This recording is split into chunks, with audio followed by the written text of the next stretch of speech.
wonderful day this is so far, and I know there's so much more to come.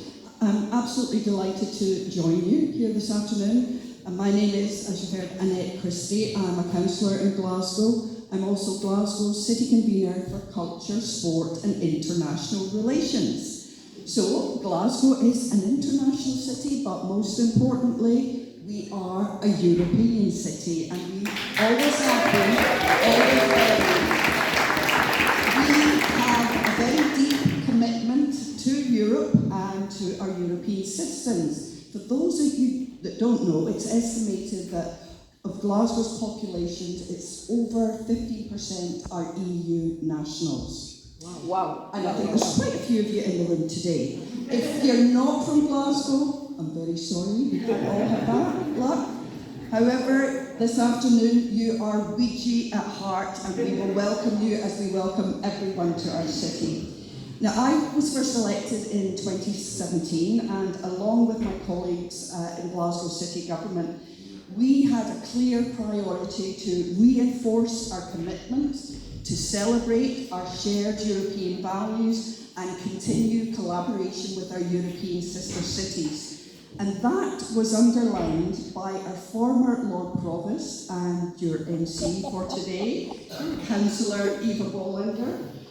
She organised in 2018 our first ever Europe Day Festival event. And since then, we continue to celebrate Europe Day every year. Eva was often referred to as Glasgow's first European Lord Provost because she's a Swedish national. So yeah, that's quite accurate. But remember, before Brexit, all our Lord Provosts were Europeans because we were part of the EU. Our current Lord Provost, Councillor Jacqueline McLaren, and I, going back to 2022, we helped to establish the EU Citizens Forum, which have arranged this wonderful event for you today, and we continue to support them. And every May, we celebrate Europe Day. So thank you, Claire and the team, for organising such a special workshop. If you haven't got involved yet, if you give me a few glasses of wine, I'll be up and dancing the Highland Flame for you. So, for those that don't know, going back when Brexit was looming, there was a Brexit Vulnerability Index, and 30% of Glasgow's communities are impacted by Brexit, and that's more than any other local authority in Scotland. And that's one of the reasons why the future of Europe is so important to us here in this city. And at the height of the Westminster Brexit debates back in January 2019, Glasgow hosted a citizens panel on the future of Europe. We were only one of 20 European cities and the only UK city chosen by the European Commission to discuss the new vision for the EU as the UK would be leaving. So whether or not we were going to be in the EU, we were going to be part of the conversation. And a number of recommendations came out of that. One of them was to cancel Brexit. Unfortunately, the Glasgow City Council can't do that. But with over 66% of Glasgow's citizens voting to remain, it's something, again, that we are prioritising, finding our way back into the European Union. And one way that we're doing this is Glasgow is a member of the Eurocities network. That's a network of over 200 cities across 38 countries that support 150 million people. We work with various cities across Europe, share knowledge, create innovative projects, and ultimately letting them know that we are still European.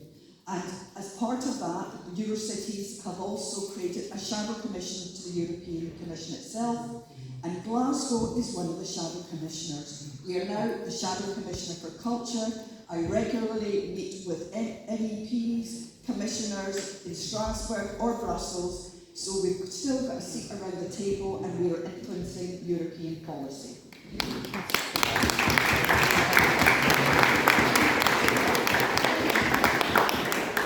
Of course, we've lost a lot of that EU funding, but wherever it is possible to access, we partner up with our sister cities across Europe to access that funding.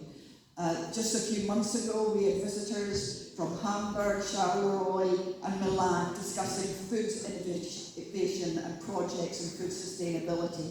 So again, we're still there at that table. And throughout this year, this is Glasgow's special birthday, we're 850 years old this year, 2025. And we've been celebrating all the people that have made the city into what it is. We started in January celebrating St. Bridget's Day. So the Irish patroness, hope, renewal, creativity, so our lovely Irish dancers have complemented that today. We've also gone on celebrating the Independence Day for Italy, and there was a lovely celebration celebrating the women of Italy and the mothers, the nonnas, and what they've done for this city.